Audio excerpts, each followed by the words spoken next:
Hi, good afternoon. I'm Ellen Sinclair, the Executive Director of the Rural Ontario Institute. And I'm here today with Marcia Wallace, the CAO of Prince Edward County and representing the Eastern Ontario Wardens Caucus.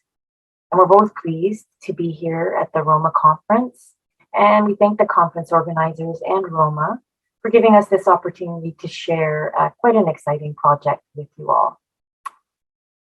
We all know that the COVID pandemic has led to significant increases in rural migration, demand for rural housing prices. What has been a long-standing concern in large urban centers is quickly becoming a concern for rural areas. And the trend is not unique to Ontario. There are reports of similar trends occurring across Canada and the US.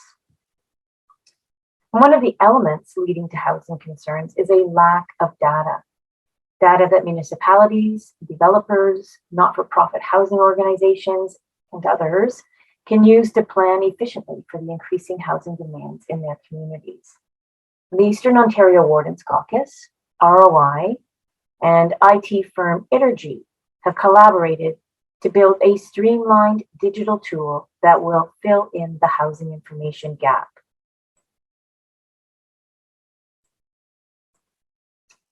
This locally driven tool will support municipalities in the planning and development of affordable housing. It also aims to support not-for-profit builders in overcoming barriers to implementing housing in rural communities. The project is funded by the Canada Mortgage and Housing Corporation and is part of their Housing Supply Challenge program, which aims to remove or reduce barriers that hinder housing supply. The Eastern Ontario Wardens Caucus, ROI, and Itergy will build a streamlined digital tool to fill the housing information gap.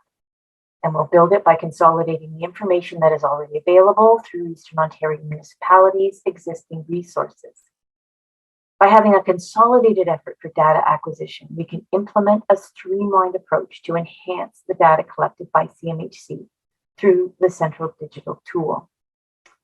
Now, Marcia is going to tell you more about the Eastern Ontario Wardens Caucus and the project itself. So the Eastern Ontario Wardens Caucus, we are a group of municipalities roughly covering the area between the eastern side of the Greater Toronto Area out to the Quebec border. So quite a large number of municipalities, 13 upper and single tier, as well as 90 local municipalities. But we speak with one voice, and we have for several years. We've worked on some very significant projects where we bring together our expertise and our interests and with others look for innovation and creativity to our problems. We've done some work in the field of paramedicine and long-term care of recent success, and probably we're most notable for a $172 million project that extended fiber to support broadband across rural Eastern Ontario. As you can see from the left side and the media clips, I mean, there's a lot of interest in housing supply shortages, and it isn't just an urban issue anymore. It's quite definitely a rural problem. We see it all over Eastern Ontario. And what brought us to this project, the problem we were trying to solve, is we recognize that even in the last year, we're seeing median home price increases 32.4% on average. That compares to 18% in Toronto, for example, and it is larger in all of the rural areas than our urban counterparts, as high as 79% in Prince Edward County, where I live, and but also you see it in other municipalities in this area, in this rural area as well. And you see this problem not just in Eastern Ontario, but Ontario wide and across Canada. And what we found and what we know intuitively living in rural Ontario is that the problem of rural housing, while it is common to us all, the causes and the solutions are very different. So you really need to understand local trends, whether or not the demographics are different, migration patterns are different, the employment context, market issues, what is happening in every municipality in rural Ontario. It is not a homogenous area. It's very location specific, and really there is very little data that is at a scale and utility to answer those kinds of questions, which is what our project is aiming to fill. In terms of addressing this poorly maintained, underpopulated, basically not very useful data that exists out there, core audiences of municipal staff and councils and developers are kind of obvious, the context in which building takes place and those that drive this.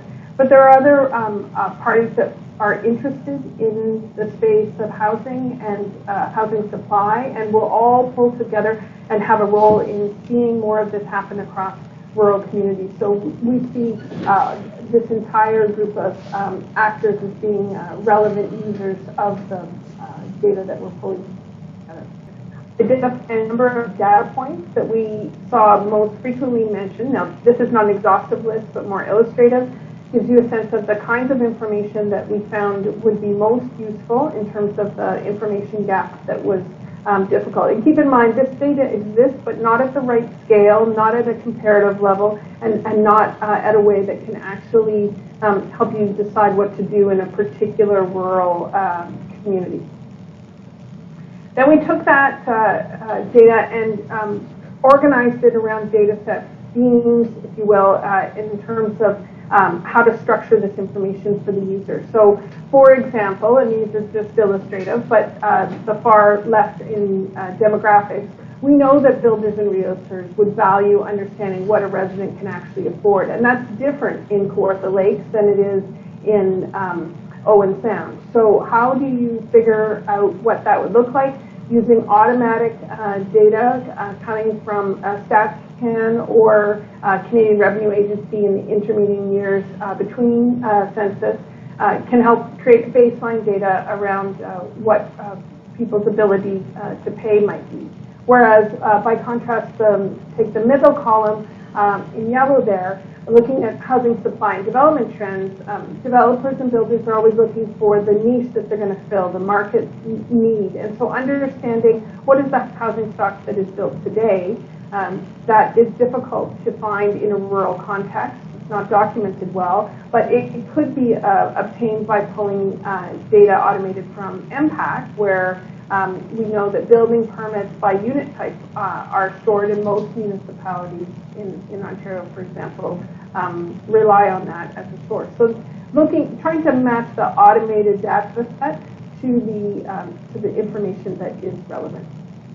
In terms of how this actually looks, the prototype was built and is useful. The public-facing part of it allows for profiles of immediate statistics for each of the communities that would be involved in the portal. It also allows for more detailed statistics, allowing for trend analysis across years or comparisons between municipalities.